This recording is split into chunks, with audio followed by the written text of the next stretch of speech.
Morning to all of you.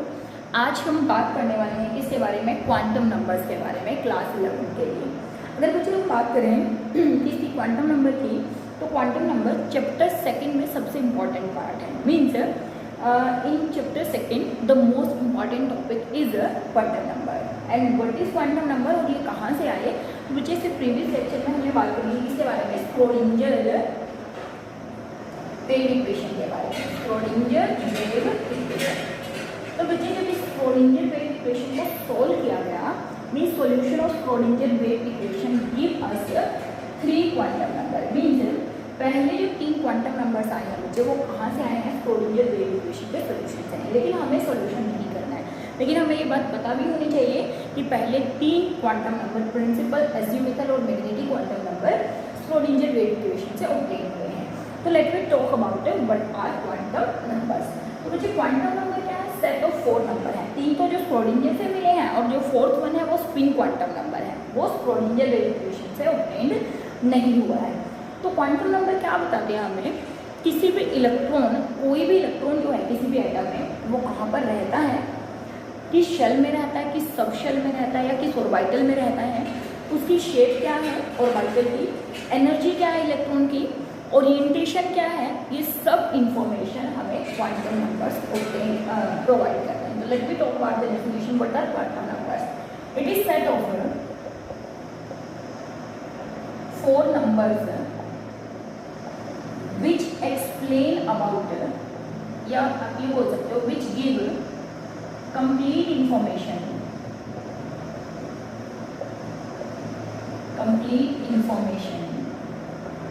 of all electrons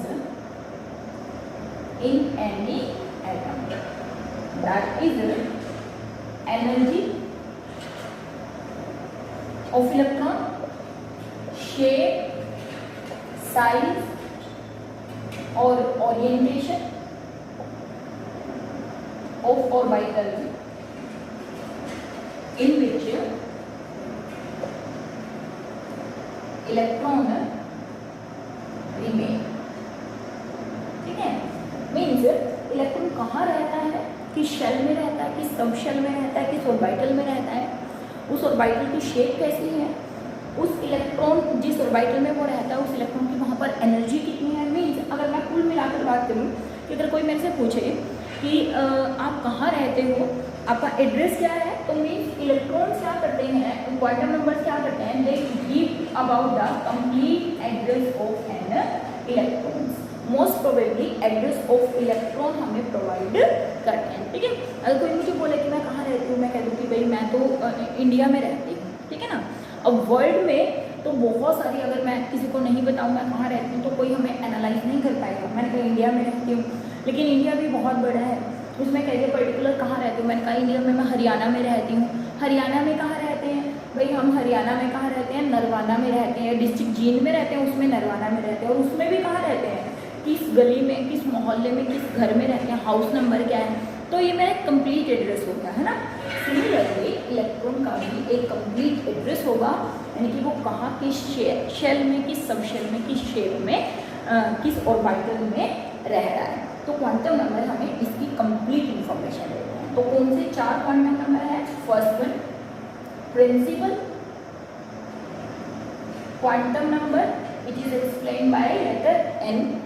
second one is azimuthal, इसको बोलते हैं subsidiary भी बोल देते हैं, सेकेंडरी भी बोल देते हैं। ठीक है ना, quantum number, azimuthal quantum number, subsidiary quantum number, secondary quantum number, इसको रिप्रेजेंट किया जाता है बच्चे, दैट इज एल से। ठीक है ना, किससे रिप्रेजेंट किया जाता है, एल से। Third one is magnetic quantum number, magnetic quantum number, इसको एन से और ऐसे एन एल से ऐसे भी रिप्रेजेंट किया जाता है। फोर्थ वन, ये 3 हमें मिले स्क्रोडिंजर वेव इक्वेशन से। Fourth one that is spin quantum number, that is represent by S S. तो means there are 4 quantum number, कौन से, N L M N S, N L M and S. These are 4 quantum number जिसको हम इस lecture में 1 by 1 explain करने वाले हैं कि प्रिंसिपल किसके बारे में बताता है, एजीमुथल किसके बारे में बताता है, मैग्नेटिक क्वांटम नंबर किसके बारे में बताता है और स्पिन क्वांटम नंबर हमें किसके बारे में एक्सप्लेन करता है। तो first let me discuss about principal quantum number. Principal quantum number की बात करते हैं। तो चलिए, if you talk about principal quantum number, हमने कहा इसको रिप्रेजेंट करते हैं n से, और प्रिंसिपल क्वांटम नंबर हमें इसके बारे में पता है। बेसिकली अगर मैं बात करूँ, ये हमें बताता है साइज ऑफ ऑर्बिटल के बारे में। किसके बारे में पता है? Size of orbital. मीन्स अगर मैं बात करूँ कि न्यूक्लियस से एक इलेक्ट्रॉन को यहाँ पर पाने की प्रोबेबिलिटी है, मीन्स न्यूक्लियस से यहाँ तक का डिस्टेंस, तो एक प्रकार से क्या होगा, साइज हो गया ना कि कितना बड़ा हो सकता है साइज ऑफ एटम। तो most probably principal quantum number हमें किसके बारे में बताता है? साइज ऑफ ऑर्बिटल के बारे में बताता है। और ये बोल सकते हैं कि it explain about the distance of electron from nucleus. ठीक है ना, इलेक्ट्रॉन का डिस्टेंस न्यूक्लियस से कितना दूर है, मीन्स साइज ऑफ ऑर्बिटल के बारे में एक्सप्लेन करता है। पहला, explain about energy of electron. Explain about energy of electron which was given by energy of electron, जो बोहर ने ही दी थी। क्या फॉर्मूला था एनर्जी का? जो एनर्जी है that is equal to minus 2 pi square me4 divided by n square and h square. इसको हमने सॉल्व भी किया था 13.6, दैट इज जेड स्क्वायर। अगर हाइड्रोजन लाइक स्पीसीज है तो जेड स्क्वायर से भी मल्टीप्लाई कर देंगे। यहाँ पे mass of electron, charge of electron किस शेल में डिवाइड है। तो प्रिंसिपल क्वांटम नंबर हमें एनर्जी के बारे में बताता है, डिस्टेंस फ्रॉम द न्यूक्लियस के बारे में बताता है, और इसकी जो वैल्यू है, its value is integral number होगा। Means it can be 1, 2, 3, 4, 5 and so on. और बोहर की अगर हम बात करें, बोहर ने इन शेल को कहा था K, L, M, N, O, P and so on. समझ में आएगी? जैसे जैसे आप न्यूक्लियस से बाहर की तरफ मूव करते चले जाएंगे, एनर्जी ऑफ शेल्स बढ़ती चली जाएगी। मीन्स अगर मैं बात करूँ एनर्जी हो रही थी, तो एनर्जी क्या है, इंक्रीज हो रही है। मीन्स K की एनर्जी सबसे कम, उसके बाद L की ज़्यादा, उसके बाद M की ज़्यादा, N की ज़्यादा, O की ज़्यादा, P की ज़्यादा। तो ये भी बोल सकते हैं 1 से ज़्यादा 2 की, 2 से 3 की, 3 से ज़्यादा 4 की, 4 से ज़्यादा किसकी, 4 की। जब आप मूव कर रहे हैं आउटर साइड में न्यूक्लियस से बाहर की तरफ, तो एनर्जी क्या हो रही है, बढ़ती जा रही है। अब आप देख रहे होंगे यहाँ पे कुछ कुछ बोहर का कंसेप्ट भी अप्लाई हो रहा है। मैं कुछ बातें जो बोहर ने कही थी हम उनकी ही बात करने वाली हैं। बोहर ने इनको क्या बोला था? बोहर ने इनको बोला था शेल। मीन्स हम ये भी बोल सकते हैं कि fourth one, it also explain about shells in which electron revolve. Shells in which electron revolve, बच्चे मैं बार बार बोल रही हूँ, बेसिकली तो क्वांटम नंबर्स ऑर्बिटल के बारे में ही बताते हैं। Shape of orbital, size of orbital and orientation of orbital. लेकिन ऑर्बिटल के कॉन्सेप्ट में, क्योंकि स्टार्टिंग में हम बात करते हैं कि शेल होती है, फिर शेल के अंदर सब शेल होती है, और उस सब शेल के अंदर क्या होता है, ऑर्बिटल होता है। लेकिन ऐसा तो कुछ नहीं है। अगर हम 3 डायमेंशनल बात करें, हमने कहा 3D में यहाँ पर कहीं पर भी किसी भी डायरेक्शन में इलेक्ट्रॉन को पाने की प्रोबेबिलिटी हो सकती है। मीन्स ऐसा कुछ कॉन्सेप्ट है नहीं कि शेल के अंदर सब शेल है, सब शेल के अंदर।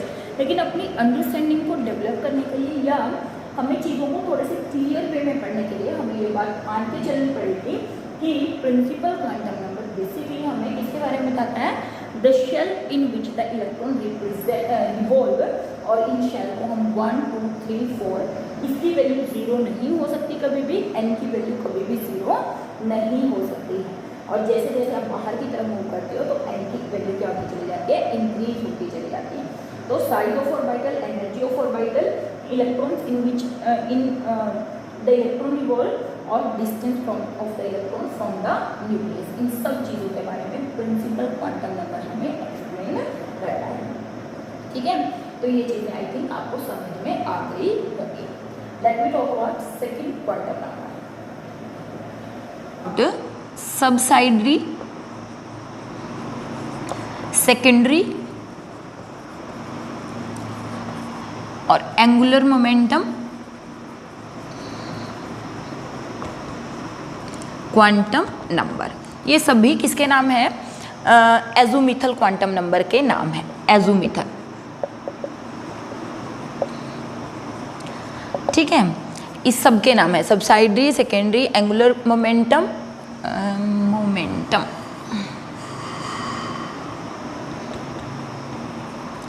ठीक है। About is second quantum number which is azimuthal quantum number, subsidiary quantum number, secondary या एंगुलर मोमेंटम क्वांटम नंबर, इसके बारे में हमें बात करनी है। इसको जनरली रिप्रेजेंट किया जाता है एल से। किससे रिप्रेजेंट किया जाता है? एल से रिप्रेजेंट किया जाता है। अगर हम बात करें सबसाइडरी या एंगुलर मोमेंटम क्वांटम नंबर हमें किस किस चीज़ के बारे में एक्सप्लेनेशन देता है या इससे हमें क्या क्या इन्फॉर्मेशन मिलती है। फर्स्ट थिंग देखिए बच्चे, अगर हम बात करें, हमने बात की है पहले कि कोई भी सब्सटेंस उसका एक स्पेक्ट्रम बनता है और उस स्पेक्ट्रम में कुछ मेन लाइंस आती हैं, दीज आर मेन लाइंस, और इन मेन लाइंस के साथ साथ कुछ हल्की हल्की लाइंस आती है, बहुत बारीक बारीक लाइन आती है, फाइन लाइन। अगर मैं किसी भी स्पेक्ट्रम को स्टडी करके बताऊँ, कुछ स्पेक्ट्रम में कुछ ऐसी फाइन लाइंस आती हैं, कुछ ऐसी ऐसी छोटी छोटी लाइंस आती हैं। तो ये जो बड़ी बड़ी मेन लाइंस आती हैं, इनको तो एक्सप्लेन कर देता है प्रिंसिपल क्वांटम नंबर। मतलब main lines in any spectrum is explain by principal quantum number. लेकिन ये जो लाइंस हैं, इनकी एक्सप्लेनेशन प्रिंसिपल क्वांटम नंबर नहीं देता। और तो इन ये जो छोटी छोटी फाइन लाइंस हैं, इस तरीके से इन फाइन लाइंस के बारे में जो एक्सप्लेनेशन है वो किसके द्वारा दी जाती है? That was given by subsidiary quantum number या एज़ोमिथल क्वांटम नंबर। तो मीन्स अगर हम पहली बात करें तो इससे हमें क्या इंफॉर्मेशन मिलती है? It explain about fine lines obtained in the spectrum, obtained in spectrum। Main lines के बारे में कौन बनाता है? Principal quantum number. एक पॉइंट और लिखना चाहें तो लिख सकते हैं कि प्रिंसिपल क्वांटम नंबर में maximum number of electron 2n² के द्वारा दिए जाते हैं, जो कि बोहर ने भी कहा था कि k में, l में, m में, n में कितने इलेक्ट्रॉन फिल्स होते हैं, that is given by formula 2n²। ठीक है। एंड मोस्ट इंपॉर्टेंट चीज़ कि अगर मैं बात करूँ सबसाइडरी क्वांटम नंबर की, कि ये किसके बारे में एक्सप्लेनेशन देता है? It explain about the size of orbital, sorry shape of orbital, shape of orbital. Means पहला जो प्रिंसिपल क्वांटम नंबर है वो हमें साइज के बारे में बताता है ऑर्बिटल की, और ये वाला क्वांटम नंबर हमें शेप ऑफ ऑर्बिटल के बारे में एक्सप्लेन करता है। उसके साथ साथ it explain about number of subshells present in any shell, in any shell। किसी शेल में, KLMN में कितनी सब शेल्स होती हैं उसके बारे में एक्सप्लेन करता है। Second thing, it explain about energies of the various sub shell, energies of various sub shells, sub shells की कितनी एनर्जी है उसके बारे में एक्सप्लेन करता है। And also it explain about angular momentum of any electron present in any sub shell. ठीक है। अगर मैं बात करूँ एंगुलर मोमेंटम को रिप्रेजेंट करने का तरीका क्या होता है? L into L+1 h/2π। h/2π को h कट भी बोल सकते हैं, तो इसलिए मैं इसको ऐसे भी लिख सकती हूँ L+1 h cut, like this. यहाँ पर L क्या है? ये है सबसाइडरी क्वांटम नंबर। मीन अगर आपको वैल्यू ऑफ L मालूम है तो आप एंगुलर मोमेंटम निकाल सकते हैं किसी भी ऑर्बिटल की। तो यहाँ पे L की वैल्यू रखिए, H आपको मालूम ही है, H की वैल्यू 2 और पाई ये भी कांस्टेंट है, तो इस तरीके से आप प्लैंक्स कांस्टेंट की वैल्यू रख के यहाँ से निकाल सकते हैं। अच्छा, एक और बड़ा इंपॉर्टेंट क्वेश्चन यहाँ से पूछते हैं, वो क्या कि क्या 2s 2p 3s 3p इनके बाद ही वैसे तो हम डिस्कस करेंगे, चलो वहीं पे बात करते हैं। तो this is the formula to find out angular momentum of any electron present in any orbital. तो एल की वैल्यू क्या होगी, किस तरीके से आप डिटरमाइन कर सकते हैं, यहाँ से हम बात करते हैं। तो हमने कहा किसके बारे में बताता है, शेप के बारे में और नंबर ऑफ शेल्स के बारे में। यहीं पर हम एक बात और लिख देते हैं कि जो वैल्यू ऑफ एल है वो क्या होगी, is always smaller than N, smaller than N means L की वैल्यू हमेशा एन की वैल्यू से क्या होगी, छोटी होगी। लेकिन अगर गिनती में बात करें 1 2, तो गिनती में क्या होगी, बराबर होगी। तो आप इन पॉइंट्स को नोट कर लीजिए, हम डिस्कस करने वाले हैं आगे जो कॉन्सेप्ट है कि एन से आप कैसे एल निकाल सकते हैं, जो बहुत ज़्यादा इंपॉर्टेंट है। ठीक है, लेट वी डिस्कस दिस।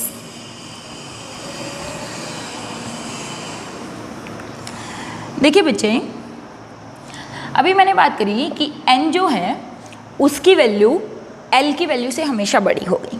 अगर मैं बात करूं कि अगर एन की वैल्यू 1 है, यानी कि ये क्या है, के एल एम एन, इस तरीके से हमने कहा कि हम इनको नाम दे सकते हैं, 1 2 3 4 दे सकते हैं। तो एल की वैल्यू क्या होगी, एल की वैल्यू हो सकती है 0 मीन्स लेस देन एन। तो लेस देन एन तो ए की वैल्यू बची, वो कितनी, 0। और दूसरी बात, अगर ये 1 है तो इसकी भी वैल्यू कितनी होगी, 1 ही वैल्यू होगी, दैट इज 0। और इस 0 के लिए एल की वैल्यू अगर 0 है, इसको एक नाम दे दिया, इसको सबशेल बोल दिया, और इस सबशेल को नाम दे दिया क्या, एस सबशेल। क्या नाम दे दिया, एस सबशेल। और ये जो एस सबशेल है बच्चे, इसकी जो शेप होती है वो होती है स्फेरिकल। कैसी शेप होती है, इट हैव स्फेरिकल शेप। ठीक है, अगर एन की वैल्यू 2 होंगी, अगर एन की वैल्यू क्या हो 2, तो एल के बच्चों 2 वैल्यू हो सकती है क्या, 0 एंड 1। क्योंकि ये 2 है तो इसकी भी 2 ही वैल्यू होंगी, 1 2, गिनती में 2 की बात कर रही हूँ। लेकिन एल की वैल्यू कभी भी 2 नहीं हो सकती, मीन्स वैल्यू ऑफ एन और एल कभी भी सेम नहीं हो सकती। अगर ये 2 है तो ये कभी भी 2 नहीं हो सकती, अगर ये 3 है तो ये कभी भी 3 नहीं हो सकती। तो अगर एल की वैल्यू 0 है तो इसके लिए मैं क्या बात करूँगी, दैट इज एस, है ना। और अगर एल की वैल्यू 1 है तो उसको नाम दे दिया गया बच्चे पी। मीन्स यहाँ पे मैं लिख देती हूँ, इफ एल की वैल्यू 0 1 2 3 4 5 एंड सो ऑन, तो एल को जो नेम दे दिया गया है वो इसको बोलते हैं एस, इसको पी, इसको डी, इसको एफ, इसको जी, इसको एच। हालांकि हमें पढ़ना सिर्फ इतना ही है, एस पी डी और एफ। अभी तक ऐसे एलिमेंट डिस्कवर नहीं हुए जहाँ पर हमें जी और एच की रिक्वायरमेंट महसूस हो। ठीक है, तो चलो मैं इनको ऐसे लिख देती हूँ, 0 और 1 2 वैल्यू पॉसिबल है। अगर 0 है तो ये एस है। देखिए बच्चे, ये हो गया 1s, क्योंकि n की वैल्यू 1 थी, 1s, इसके लिए हमने s लिखा। ये हो गया 2 और इसके लिए हमने लिखा, तो ये कौन सा सबशेल हो गई, 2s सबशेल। ये 1 है वैल्यू, और इसके लिए 1 के लिए हम क्या वर्ड यूज़ करते हैं, p। तो ये वैल्यू क्या हुआ 2, इसके लिए वर्ड यूज़ किया p, तो इसका नाम क्या हो गया 2p। क्या नाम हो गया 2। देखिए बच्चे, ये जो 1s 2s, क्योंकि कभी कभी आपको याद हो 10th क्लास में भी ड्यूरिंग इलेक्ट्रॉनिक कॉन्फ़िगरेशन मैंने आपको ये बातें बताई हैं कि 1s2 2s2 2p6, इस तरीके से आप इलेक्ट्रॉनिक कॉन्फ़िगरेशन कर सकते हैं। यहीं से फिर हम इलेक्ट्रॉनिक कॉन्फ़िगरेशन भी सीखेंगे आगे चल के। तो ये 1p नहीं हो सकता, क्योंकि इस 1 के लिए तो वर्ड मैंने p यूज़ किया है। ये 2 तो किसको रिप्रेजेंट कर रहा है, इसको, यानी कि शेल को, और ये p रिप्रेजेंट कर रहा है सब शेल को। ठीक है, इफ़ n की वैल्यू 3 होगी तो इसकी भी 3 वैल्यू हो सकती हैं, क्या, 0 1 एंड 2, 0 1 एंड 2, 3 नहीं हो सकती कभी भी। गिनती में 3 होंगी, 1 2 3, क्योंकि इसका 3 है। ठीक है, अगर ये 0 है तो इसको बोल दिया s, और ये 3s हो गया, है ना। अगर ये 1 है तो p, इसका नाम क्या हो गया 3p। अगर ये 2 है तो नाम क्या हो गया, दैट इज 2 के लिए क्या वर्ड यूज़ करते हैं, d सबशेल, तो इसका नाम क्या हो गया 3d, है ना। सिमिलरली देखिए, इसकी शेप कैसी होती है, एस सभी की शेप जो होती है स्फेरिकल होती है, तो 2s की भी शेप कैसी होगी, स्फेरिकल ही होगी। p जो होता है, p की शेप होती है बेटा डम्बल शेप। p की शेप कैसी होती है, डम्बल, डम्बल शेप। ठीक है, और जो चाहे वो 3p हो चाहे वो 2p हो, साइज में फ़र्क पड़ जाता है, लेकिन शेप हमेशा क्या रहती है, डम्बल ही रहती है। अगर हम d की बात करें तो जो d की शेप होती है बेटा वो होती है डबल डम्बल। डी की शेप कैसी होती है, डबल डंबल, ऐसे 2 डंबल्स बने होते हैं, ठीक है। आगे इनकी डिटेल स्टडी भी हम करेंगे क्योंकि आगे चल के भी डिफरेंट टाइप के ये हो सकते हैं, ठीक है, डबल डंबल। और अगर मैं बात करूं, देखिए अब आपको ध्यान आ गया, एस की शेप कैसी है, स्फेरिकल, पी की कैसी है, डंबल, डी की कैसी है, डबल डंबल, और एफ की कैसी होती है बेटा, कॉम्प्लिकेटेड शेप होती है, 8 फोल्ड शेप होती है। मीन्स एफ की जो शेप्स हैं वो हमारे सिलेबस में नहीं है, means F orbital have complicated shapes, ठीक है, दे हैव कॉम्प्लिकेटेड शेप्स। और जो सॉल्यूशन है पहले 3 क्वांटम नंबर का वो हमें कहाँ से मिला था, स्क्रोडिंजर वेव इक्वेशन से, इसीलिए स्क्रोडिंजर वेव इक्वेशन को क्या बोलते हैं, हार्ट ऑफ क्वांटम मैकेनिक्स बोला जाता है। तो ये मैंने 3 के लिए लिखा, अब मैं उधर 4 के लिए लिख रही हूँ यहाँ पर, इसको मैं एक बार रब कर देती हूँ।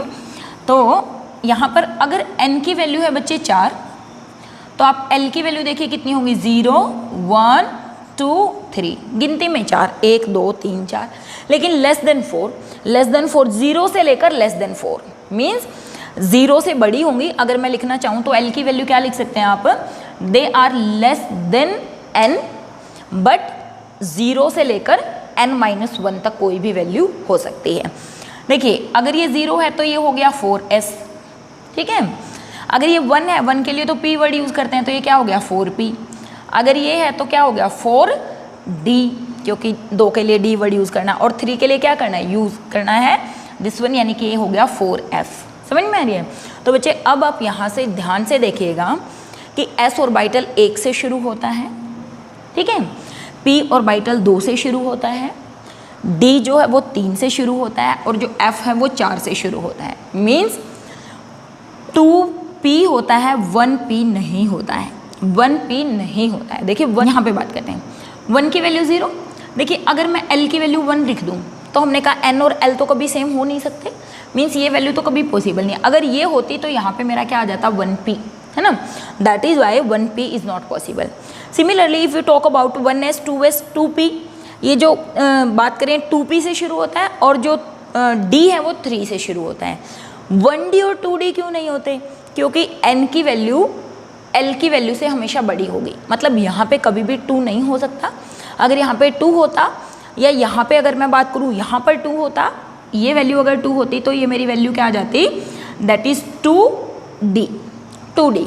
लेकिन ये और ये तो कभी बराबर हो नहीं सकते, इसलिए 2d भी पॉसिबल नहीं है। तो ये रिमेंबर दिस कि ये जो सब शेल्स हैं 1s से शुरू होता है, p 2p से शुरू होता है, और ये 3d से शुरू होता है, और f 4 से शुरू होता है। तो स्टार्टिंग यहाँ से होती है, मतलब 1p कुछ नहीं होता, 1d और 2d कुछ नहीं होता, और 1d 2d 1f 2f 3f कुछ नहीं होता, 4f से स्टार्टिंग होती है। होप आप समझ गए होंगे कि ऐसा क्यों होता है। तो ये जो क्वांटम नंबर है, एज़ोमिथल क्वांटम नंबर जो है वो हमें किसके बारे में बताता है, शेप्स ऑफ ऑर्बिटल के बारे में बताता है कि किसकी शेप कैसी होगी। अभी मैंने एक फॉर्मूला भी लिखा था कि एंगुलर मोमेंटम के रिगार्डिंग, तो आपसे क्वेश्चन पूछ लेते हैं, ऐसे पूछ लिया आपसे कि 2s 1s 3s 4s इन सब की एंगुलर मोमेंटम बताइए। तो बच्चे अगर आप देखेंगे s की वैल्यू तो यहाँ पर क्या है, l की वैल्यू तो 0 है सबके लिए, क्योंकि s है तो l की वैल्यू कितनी है 0। तो वहाँ पे फॉर्मूले में आप 0 0 लिखेंगे तो सबकी वैल्यू क्या आ जाएगी 0। मीन्स 1s 2s 3s के लिए एंगुलर मोमेंटम की वैल्यू सेम रहेगी। सिमिलरली 2p 3p 4p, यहाँ पे p के लिए वैल्यू कितनी है, l की वैल्यू कितनी है 1।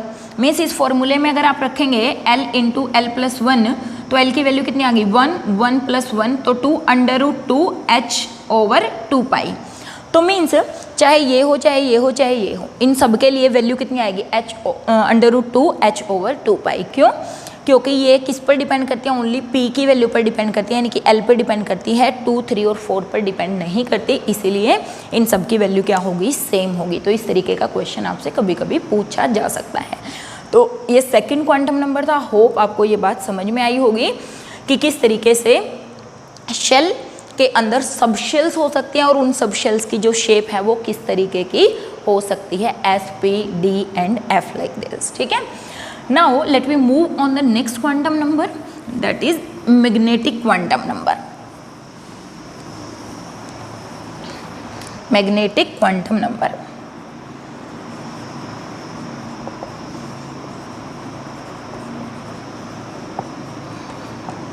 It is represented by m और ml क्वांटम नंबर। और हमें ये किसके बारे में बताता है, अगर मैं एक्यूरेटली बात करूं तो इट एक्सप्लेन अबाउट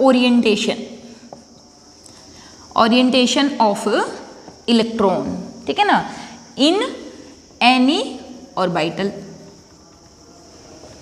ओरिएंटेशन के बारे में बताता है, या फिर अगर मैं बात करूं ये हमें किसके बारे में बताता है, number of orbitals present in any subshell.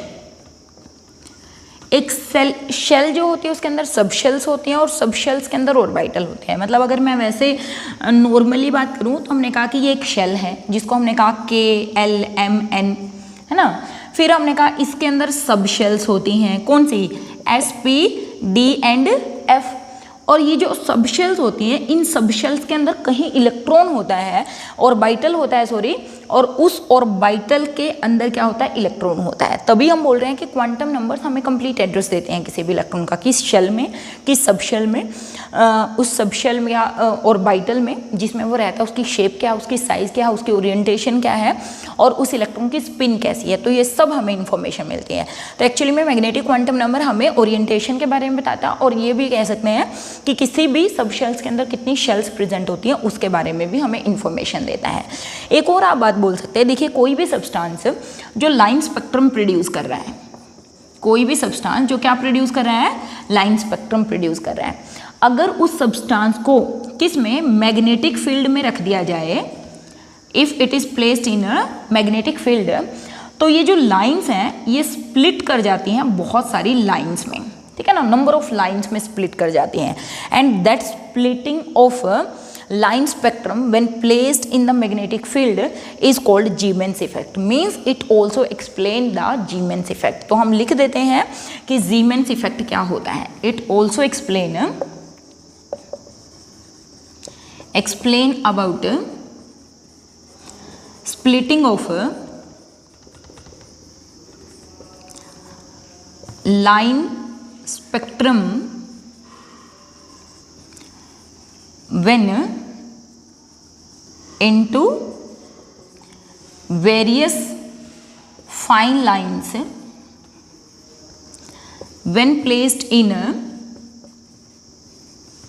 magnetic field, when placed in magnetic field, magnetic field में रखने पर जो सब्सटेंस लाइन स्पेक्ट्रम प्रोड्यूस करता है वो लाइंस जो हैं बहुत सारी लाइंस में ब्रेक कर जाती हैं, उस प्रोसेस को क्या बोलते हैं, Siemens इफेक्ट बोलते हैं। तो हेंस इस कैन एक्सप्लेन Siemens इफेक्ट। एक होता है स्टार्क इफेक्ट, एक होता है Siemens इफेक्ट। स्टार्क इफेक्ट का मतलब होता है इलेक्ट्रिक फील्ड में लाइंस का स्प्लिट हो जाना, है ना, जब उसको इलेक्ट्रिक फील्ड में रखा जाता है। और मैग्नेटिक फील्ड में स्प्लिट हो जाना क्या कहलाता है, Siemens कहलाता है। तो दैट इज ये चीज़ें एक्सप्लेन करता है। Now let we discuss about the value of m which can be determine from the value of l। m की वैल्यू को कैसे l की वैल्यू से डिटरमाइन किया जा सकता है, ठीक है। ये तीन चीज़ें हम इंपॉर्टेंट है, उसके बाद बात करते हैं कैसे आप वैल्यू ऑफ m डिटरमाइन कर सकते हैं। मैं रब कर देती हूँ क्योंकि मेरे को पूरा बोर्ड इसके लिए चाहिएगा। ओके, तो देखिए बच्चे, मैं वापस फिर से शुरू से ही शुरू करूँगी। अगर मैं बात करूँ वैल्यू ऑफ m जो है वो कहाँ से, -L2 + L इंक्लूडिंग ज़ीरो, कुछ भी हो सकती है, इंक्लूडिंग ज़ीरो, -L से लेकर +L इंक्लूडिंग ज़ीरो, ये वैल्यूज हो सकती हैं। तो यहाँ पर देखिए वापस शुरू करें। If value of n is equal to 1 then value of l is equal to 0 and value of m, देखिए -0 0 +0, इसका मतलब क्या हुआ, सभी ज़ीरो हुए, है ना। तो वैल्यू क्या हुई, m की 0 हुई। अगर n की वैल्यू 2 है तो l की दो वैल्यूज थी, कौन सी बच्चे, 0 और 1, क्योंकि ये बराबर नहीं हो सकता, गिनती में दो ही होंगी। अगर क्योंकि m की वैल्यू तो l से आ रही है तो इसकी वैल्यू तो वही 0 -0 +0 0। लेकिन यहाँ पर देखिए अगर l की वैल्यू 1 है तो m की कितनी वैल्यू हो सकती है, देखिए बेटे -1, क्योंकि -L 0 and +1 means for value of l is equal to 1 m have 3 values, that is 1 2 3 -1 0 और +1, ठीक है। अब देखिए इसको अगर आपको याद हो, इसको हमने कहा था 2s, इसको हमने क्या बोला था कंप्लीट, इसको हमने बोला था 2s, इसको हमने बोला था 1s, इसको हमने बोला था 2p। अब ये जो 2p ये तो क्या है, शेल है, दिस इज शेल, और ये क्या है बच्चे, सब शेल है, और ये क्या है, ऑर्बिटल है। मीन्स ये किसको बता रही है, ऑर्बिटल को। तो इसमें ये जो ऑर्बिटल है बच्चे, इसको 3 नाम दे दिए, जिसमें m की वैल्यू 0 हो उसको pz कह दिया, जिसमें m की वैल्यू +1 हो उसको px कह दिया, और जिसमें m की वैल्यू -1 हो उसको py कह दिया। हालांकि हायर क्लासेस में हम बात करते हैं कि वैल्यू ऑफ m कोई फिक्स नहीं होती है कि मैं इसको px बोलूँ, इसको py, pz, मैं किसी को भी कुछ भी बोल सकती हूँ, बस मुझे बताना पड़ेगा कि px को मैं +1 कंसीडर कर रही हूँ, py को मैं -1 कंसीडर कर रही हूँ। लेकिन आपकी बुक्स के अंदर ये फिक्स है, तो आपको ये याद रखना पड़ेगा कि px के लिए m की वैल्यू जो होती है वो +1, pz के लिए 0 और py के लिए क्या होती है, -1 होती है। होप आपको समझ आ रही होगी, ठीक है। आप इसको ऐसे रिप्रेजेंट कर सकते हो, ऐसे, ये है px, ये है py और ये है pz। मतलब ये कंप्लीट तो क्या है, ये कंप्लीट तो क्या है बच्चे, एक सब शेल है ना। ये कंप्लीट तो क्या है, सब शेल है, और इस सब शेल में px, py और pz क्या है, ऑर्बिटल्स हैं, ठीक है। और ये सब शेल जो है कहाँ से आई है, इस शेल से आई है, ठीक है। अगर हम ले लें n की वैल्यू 3, तो l की वैल्यू कितनी होंगी, 0, 1, 2।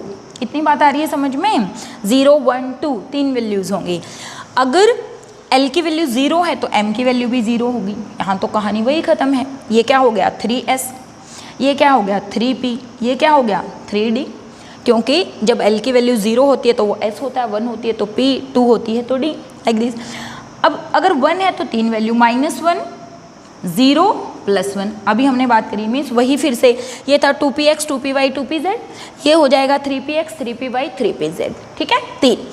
और ये जो है d है, इसके लिए 2 वैल्यूज, मतलब अगर 2 है तो देखिए कितनी वैल्यू बनेगी, -2, -1, 0, +1, +2। मतलब टोटल कितनी वैल्यूज पॉसिबल हैं, 5। मीन्स n की वैल्यू अगर 3 हो और l की वैल्यू अगर कितनी हो, 2 हो, इससे तो भी हमें कोई कंसर्न नहीं है, क्योंकि m तो हम l से निकाल रहे हैं। तो अगर l की वैल्यू 2 हो तो m की 5 पॉसिबल वैल्यूज़ हैं। कौन कौन सी, -2, -1, 0, +1, +2, लाइक दिस। इनके नेम्स भी हैं, ठीक है। क्या नेम्स हैं, इसका मतलब कितने सब शेल में कितने ऑर्बिटल बने, टोटल 5। कौन से, ये सब, जिसमें एक की वैल्यू -2, एक की -1, एक की 0, एक की +1 और एक की +2 है। तो ऐसे हम मेंशन कर देते हैं। एक को बोल दिया dxy, एक को बोल दिया dyz, एक को बोल दिया dxz, एक को बोल दिया dx² - y² और एक को बोल दिया dz²। तो ये जो ऑर्बिटल्स हैं dxy, dyz, dxz, dx², y², dz², इनके बारे में थोड़ी सी और डिस्कशन हम करेंगे। तो ये क्या हुआ, orbitals dxy, dyz, dxz, dx² y² dz²। तो यहाँ पे इन सब में ये सब ऑर्बिटल हैं, 1, 2, 3, 4, 5, ठीक है। 5 orbitals are possible if the value of l is 2। तो इनमें भी वैल्यूज़ फिक्स होती हैं। जैसे मैंने बोल दिया कि अगर dxy के लिए वैल्यू -2, इसके लिए -1, +1, +2 और 0, ये वैल्यूज़ होती हैं। -2, -1, +1, +2, +0। तो मीन्स आपको याद रखना पड़ेगा dxy के लिए -2, dyz के लिए -1, dxz के लिए +1, dx² y² के लिए +2, ये वैल्यूज़ होती हैं किसकी, इसकी। इसी तरीके से इफ़ वैल्यू ऑफ, मैं इनको रब कर देती हूँ, होप आपको समझ आ रहा होगा कि 5 वैल्यूज़ पॉसिबल होंगी। और देखिए जो भी शेल होगी, जैसे यहाँ पे ये 3D था तो 3dxy, 3dxy, 4 होता तो 4dxy, like this. If n की वैल्यू 4 है, ठीक है, यहाँ पर n की वैल्यू 4 है तो l की वैल्यू हो जाएगी 0, 1, 2, 3, 4, 1, 2, 3, 4। ये वही है, m की वैल्यू 0 हो जाएगी, इसकी -1, 0, +1 हो जाएंगी, इसकी -2, -1, 0, +1, +2, 5 हो जाएंगी, इसकी -3, -2, -1, 0, +1, +2 एंड +3। तो टोटल बच्चे कितनी वैल्यूज़ हो जाएंगी, 7। मतलब इसी तरीके से कितने ऑर्बिटल पॉसिबल हैं, टोटल 7 ऑर्बिटल, 1, 2, 3, 4, 5, 6 एंड 7, ठीक है। तो ये क्या हो जाएगा, यहाँ पर दिस इज़ 4f। ये कौन सा ऑर्बिटल है, 4f। मतलब f में टोटल 7 ऑर्बिटल्स होंगे, d में टोटल 5 ऑर्बिटल होंगे, p में 3 होंगे और s में हमेशा एक ही ऑर्बिटल होता है, चाहे वो 1s हो, चाहे वो 2s हो, चाहे वो 3s हो। तो इस तरीके से m की वैल्यू को l की वैल्यू से डिटरमाइन किया जा सकता है। वैसे तो इनके भी वेरियस नेम्स हैं, f x y z इस तरीके से, लेकिन कॉम्प्लेक्स में चला जाता है ये, इसीलिए हम f की जो शेप्स हैं या इसके जो नेमिंग है उसके बहुत ज़्यादा डीप में नहीं जाते हैं। और बच्चे ये जो सब होते हैं, यानी कि अगर मैं बात करूँ f की या d की, जैसे मैंने बात करी अभी 3d x y dy z dx, ये सब डीजनरेट होते हैं। डीजनरेट का मतलब होता है they have same energy, all these orbitals have same energy, that is why these are called degenerate। लेकिन लेटर ऑन आप पढ़ते हैं चैप्टर 9 में 12th में पढ़ेंगे कि इनकी डीजनरेसी टूट भी सकती है, dxy dxz dxyz इनकी एनर्जी घट सकती है या बढ़ सकती है, तो हम उस टाइम पे बोल देते हैं इनकी डीजनरेसी टूट जाती है। लेकिन डीजनरेट का मतलब होता है दे हैव सेम एनर्जी। और अगर मैं वैसे एनर्जी की बात करूँ SPD की, तो S से ज़्यादा एनर्जी P की होती है, P से एनर्जी D की, और D से ज़्यादा एनर्जी किसकी होती है, F की। तो ये भी इम्पॉर्टेंट है, एक बार ये क्वेश्चन नीट में भी पूछा गया है कि S P D F को इंक्रीजिंग ऑर्डर ऑफ एनर्जी में अरेंज करिए। तो S की एनर्जी सबसे कम, P की उससे ज़्यादा, D की उससे ज़्यादा, F की उससे ज़्यादा। ये किसका ऑर्डर है, एनर्जी का ऑर्डर है, ठीक है। इसका मतलब S की स्टेबिलिटी सबसे ज़्यादा होगी, उसके बाद P की, D की, और फिर F में जो इलेक्ट्रॉन्स होंगे उनकी स्टेबिलिटी होगी। होप आपको ये कंसेप्ट समझ में आ रहा होगा कि शेल में सब शेल के अंदर ऑर्बिटल और ऑर्बिटल्स में इलेक्ट्रॉन होते हैं। और एक ऑर्बिटल में ये जो एक ऑर्बिटल है, ऐसा नहीं है कि इसकी शेप बॉक्स होती है, ऐसा भी नहीं है कि इसकी शेप राउंड होती है, वो तो हम अपनी रिप्रेजेंटेशन के लिए रिप्रेजेंट कर देते हैं, शो करने के लिए। तो एक ऑर्बिटल में टोटल 2 ही इलेक्ट्रॉन ऑक्यूपाई हो सकते हैं, जिनकी स्पिन हमेशा अपोजिट होती है। ये आगे चल के हम पढ़ेंगे कि एक ऑर्बिटल में मैक्सिमम 2 इलेक्ट्रॉन आ सकते हैं, चाहे वो ये हो या फिर D हो या F हो, किसी में भी। तो ये था हमारा मैग्नेटिक क्वांटम नंबर। यहाँ से ये निकाला, यहाँ से इसकी वैल्यू को डिटरमाइन किया, SPDF इनकी value 0 1 2 3 and 4 so on। Let we move on next quantum number which is spin quantum number. Spin quantum number,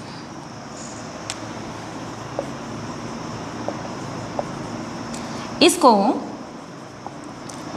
S से रिप्रेजेंट करते हैं और ऐसे MS से भी रिप्रेजेंट कर देते हैं। About magnetic properties, magnetic properties of electron. देखिए बच्चे, अगर हम बात करें कि हमने कहा कि एक इलेक्ट्रॉन है, मान लिया ये एक इलेक्ट्रॉन है, ये इलेक्ट्रॉन क्या कर रहा है, ऐसे रिवॉल्व कर रहा है, ऐसे रिवॉल्व कर रहा है। लेकिन इसके साथ साथ ये इलेक्ट्रॉन ऐसे अपने एक्सिस पर भी रिवॉल्व कर रहा है। मीन्स अगर कोई मैं बात करूं कि ये एक ऑर्बिटल है, इसमें एक इलेक्ट्रॉन क्या कर रहा है, रिवॉल्व कर रहा है, तो वो ऐसे तो रिवॉल्व कर ही रहा है, उसके साथ साथ वो खुद के एक्सिस पर भी रिवॉल्व कर रहा है। मीन्स ऐसे ऐसे ऐसे ऐसे। मीन्स कोई भी इलेक्ट्रॉन खुद के एक्सिस पर भी रोटेट करता है, जैसे सन है, और खुद के एक्सिस पर भी रोटेट करता है और ऑर्बिटल्स में भी रिवॉल्व करता है। इसीलिए हम ये कह सकते हैं कि जो इलेक्ट्रॉन है उसके 2 तरीके की स्पिन हो सकती है। मीन्स या तो वो क्या कर सकता है, एंटी क्लॉकवाइज घूम सकता है, या फिर वो क्लॉकवाइज घूम सकता है। जब वो क्लॉकवाइज घूमता है तो उसकी जो स्पिन है उसको +½ कंसीडर कर लिया जाता है, और जब वो एंटी क्लॉकवाइज घूमता है तो उसकी स्पिन को -½ कंसीडर कर लिया जाता है। Means for any value of m S have only 2 value, that is +½ और -½ मीन्स किसी भी वैल्यू, चाहे m की वैल्यू 2 हो, 3 हो, 4 हो, 5 हो, कुछ भी हो, इसकी वैल्यू सिर्फ 2 ही हो सकती है, या तो +½ या फिर -½। तो हम लिख सकते हैं for any value of m S have 2 values, that is +½ और -½ तो इसकी 2 ही वैल्यू हो सकती है, या तो वो क्लॉकवाइज घूम सकता है या फिर इलेक्ट्रॉन क्या कर सकता है, एंटी क्लॉकवाइज रोटेट कर सकता है। तो यहाँ से हमें इतना ही पता चल सकता है, ये भी बोल सकते हैं कि एंगुलर मोमेंटम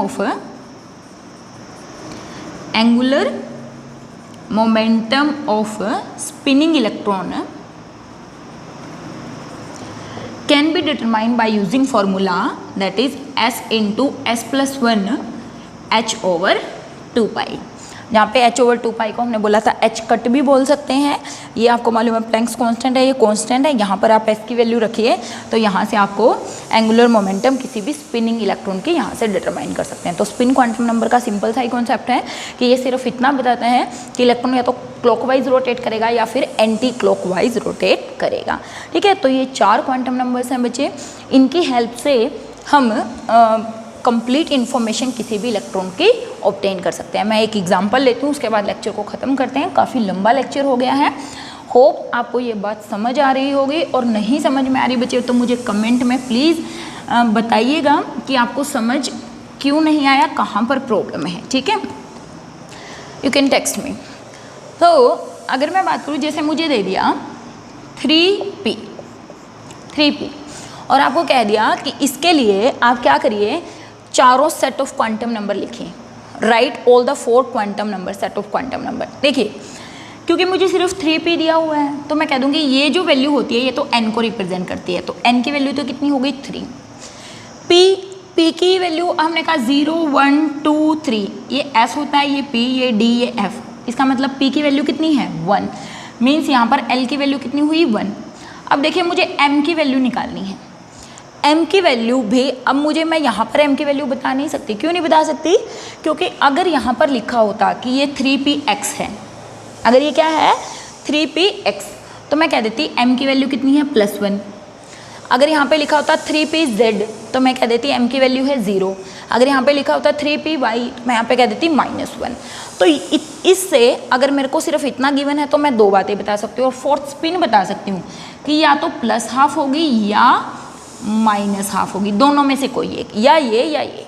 इसमें आप कोई भी लिख सकते हैं, दोनों सही है। ठीक है, तो 3p, अगर ये xy होता तो मेरे पास 3 1 और यहाँ पे वैल्यू कितनी आती -1, और स्पिन की वैल्यू या तो +½ या -½ ठीक है, ऐसे दे दिया आपको कि क्या ये 4 ऐसे करके दे दिया आपको n l m s।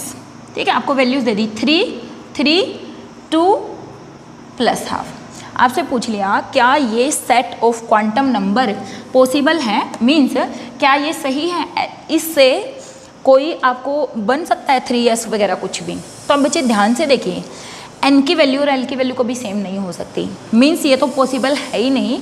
यहीं से आंसर हो गया गलत कि नहीं, ये set of quantum number possible नहीं है।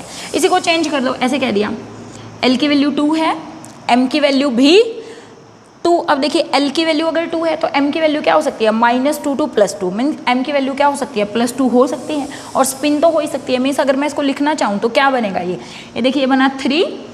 l की वैल्यू अगर 2 है तो 0 1 2 3, तो हमने कहा ये हो गया s, ये हो गया p, ये हो गया d, मीन्स ये किसकी वैल्यू है d, ये हो गया 3d। इस 2 का मीनिंग क्या है d, इस 2 का मीनिंग d है। क्यों? क्योंकि अगर l की वैल्यू 2 है तो इसका नाम d होता है, d।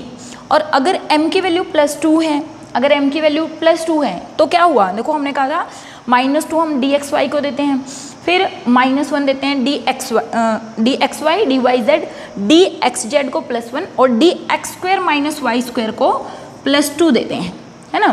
तो ये हो गया 3dx² - y², और स्पिन तो +½ या -½ कुछ भी हो सकती है। तो इस तरीके से ये वाला हमारा एक set of quantum number possible हो सकता है। तो यहाँ से आपसे काफ़ी सारे क्वेश्चन आते हैं, या तो आपको ऐसे कुछ दे दिया जाता है और कह देते हैं कि चारों सेट ऑफ क्वांटम नंबर इसके लिए लिख के दिखाइए, या आपको ऐसे 4 सेट ऑफ क्वांटम नंबर दे दिए जाते हैं, उनसे कह देते हैं कि आप इसका कंप्लीट मॉडिफिकेशन करके दिखाइए कि ये क्या बनेगा, या क्या ये set of quantum number possible हैं। बच्चे ये बहुत इंपॉर्टेंट टॉपिक है, आपको नहीं समझ में आया तो भी मुझे बताइएगा, हम देखते हैं फिर इसके लिए और क्या कर सकते हैं। तो मिलते हैं नेक्स्ट लेक्चर में, तब तक पढ़ते रहिए। Thank you.